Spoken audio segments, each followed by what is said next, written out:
Oke, Assalamualaikum warahmatullahi wabarakatuh. Perkenalkan, saya Mirakel Julianto, kelas F. Saya akan memaparkan tugas pengantar ekonomi untuk pengganti ujian akhir semester. Oke, materinya yaitu ekspor impor. Oke, yang pertama yaitu adalah pengertian ekspor. Ekspor jika merujuk pada peraturan pemerintah nomor 10 tahun 2021 adalah kegiatan mengeluarkan barang dari daerah pabean. Yang dimaksud daerah pabean adalah daerah yang dimiliki oleh Republik Indonesia, terdiri dari wilayah darat, perairan, udara, dan mencakup seluruhnya. Kemudian, sederhananya, ekspor itu yakni kegiatan menjual barang atau jasa ke luar negeri yang dilakukan oleh seseorang atau lembaga yang melakukan ekspor. Sedangkan seseorang atau lembaga yang melakukan ekspor disebut eksportir. Nah, aktivitas ekspor adalah biasanya menjadi terjadi ketika suatu negara sudah mampu memproduksi barang atau jasa yang jumlahnya besar dan kebutuhan di dalam negerinya tercukupi. Kemudian setelah itu, yang kedua yaitu jenis ekspor. Di Indonesia, jenis ekspor ada terbagi dua, yaitu ekspor migas dan ekspor non-migas.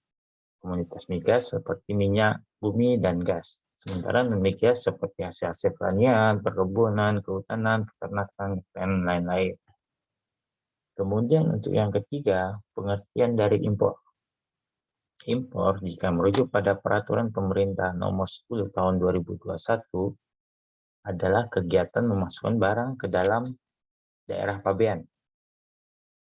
Kemudian kalau menurut buku ekspor impor tahun 2009 karangan Wahyu Puji, impor adalah kegiatan membeli barang atau jasa dari negara lain. Pada umumnya, pembelian barang impor adalah barang-barang yang tak bisa diproduksi oleh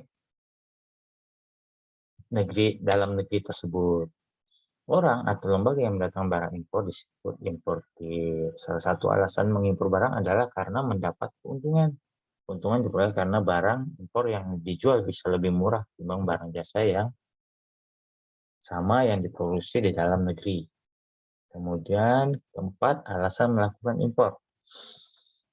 Ada beberapa alasan melakukan impor, antara lain negara yang mengimpor tidak bisa memproduksi barang tersebut karena ketiadaan bahan baku, keterampilan, dan sebagainya.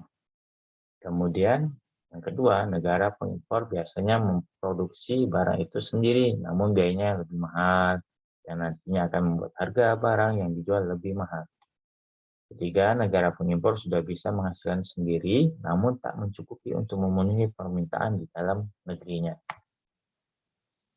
Kemudian, impor itu seperti pedang bermata dua.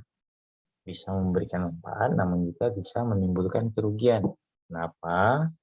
Karena produsen di dalam negeri bisa kalah bersaing dengan produk impor, baik dari sisi harga maupun kualitas. Selain itu, impor adalah aktivitas mengurangi cadangan devisa negara yang membuat neraca perdagangan negara mengalami defisit. Kemudian, manfaat impor. Manfaat impor adalah mendapatkan barang atau jasa yang tak bisa dihasilkan di dalam negeri. Kedua, mendapatkan pasokan bahan baku untuk industri di dalam negeri. Ketiga, mendapatkan teknologi yang lebih modern dari barang yang diimpor. Mengendalikan inflasi karena barang impor lebih murah, suatu negara bisa fokus memproduksi barang atau jasa tertentu. Kemudian yang keenam, contoh ekspor impor di Indonesia. Contoh GKI impor adalah negara Indonesia yang setiap tahun mengimpor minyak dari negara-negara Timur Tengah. Namun sebaliknya, negara Arab setiap tahun mengimpor minyak sawit atau CPO dari Indonesia. Kemudian untuk yang ketujuhnya adalah kesimpulan.